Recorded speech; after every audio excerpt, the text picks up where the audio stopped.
के सिकेर हो खबर हामी त धेरै पछि भेट भयो रे हो यार सब ठिक छ यार रमाइलो चलिरहेको छ जिन्दगी अब रमाइलो कुरो त छुट्टै ठाउँमा तँ त 10 कक्षापछि पढाइ छोडे होइन त बिजनेस स्टार्ट गर्छु भनेर कस्तो चल्दैछ त तेरो बिजनेस हो यार 10 जना पढाइ छोडियो अहिले बिजनेस राम्रो चलिरहेको यो र म पार्टनर बिजनेस गरेका छौँ पार्टनरसिपमा पो खोले तिमीहरूले यार मैले पनि 10 पछि पढ्न छोडिदिएँ अनि अहिले बिजनेस गरौँ भने अनि जे होस् हामीले बिजनेस गरे जे होस् राम्रो चले ए बुझे अनि साँच्ची के हो त्यस्तो प्रोफिटेबल बिजनेस भने हामीले चाहिँ जे होस् रिसेन्ट टाइममा फार्मरहरूको निड बुझेर फर्टिलाइजर ट्रान्सपोर्टेसनको बिजनेस स्टार्ट गरेको छौँ जस त्यहाँबाट चाहिँ राम्रै रेभेन्यू जेनेरेट भइरहेको छ हामीलाई आइज पार्टनर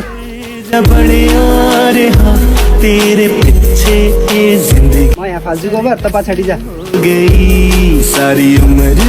में जो कर जा बड़े और हार्दै यही चल रहा बरु तँ चाहिँ के गर्दै हस् र आजकल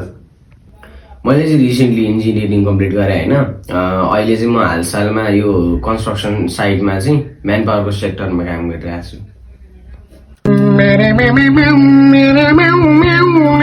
ल हो त यार हतार नगर्नु न भने आइरहेको छु त यार